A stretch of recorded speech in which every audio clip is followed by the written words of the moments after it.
नमस्कार. स्वागत आहे तुमचं आपल्या यूट्यूब चॅनल सोनाली रेसिपीजमध्ये. तर आजची खास रेसिपी आज आपण बनवणार आहे. फक्त 20 मिनिटांमध्ये तयार करा मार्केट स्टाईल बेसन बर्फी. अगदी तोंडात टाकताच विरघळणारी मौसूर अशी बर्फी आहे. खूपच सोपी रेसिपी आहे आणि अतिशय झटपट तयार होणारी. चला तर मग या रेसिपीसाठी लागणारे संपूर्ण साहित्य व कृती पाहून घेऊ. बर्फी सेट करण्यासाठी इथे मी एक केक टीन घेतला आहे. त्याच्या आतील बाजूला तूप लावून घ्यायचं व पिस्ताचे काप त्याने गार्निशिंग करायचं आहे. त्याचबरोबर इथे मी काही रोज पेटलसुद्धा घेतले आहे. त्यानंतर बर्फी बनवण्यासाठी इथे मी 300 ग्राम बेसन पीठ घेतलं आहे. त्यानंतर एका पॅनमध्ये एक मोठा चमचा साजूक तूप टाकायचं आहे.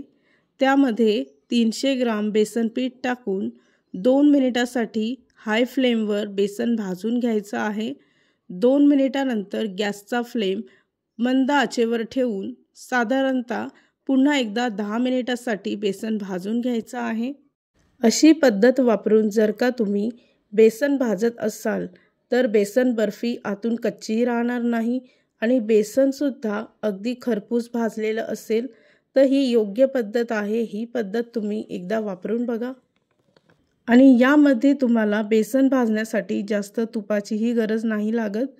10 ते 12 मिनिटासाठी बेसन आपण खरपूस भाजून घेतलं होतं.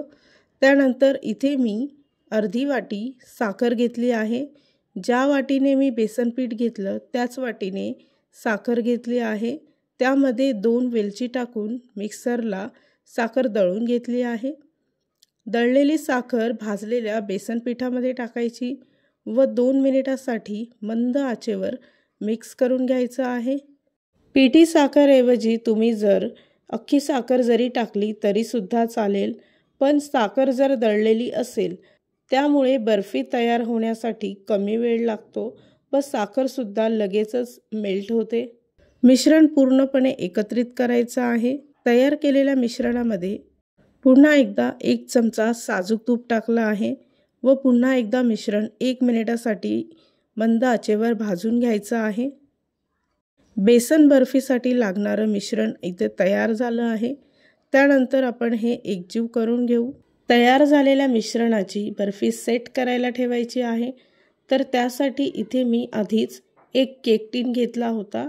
त्याला छान डेकोरेट करून घेतलं व तयार झालेलं बर्फीचं मिश्रण यामध्ये टाकून थोडेसे पिस्ता व रोज पेटलने गार्निशिंग करून घेतलं आहे.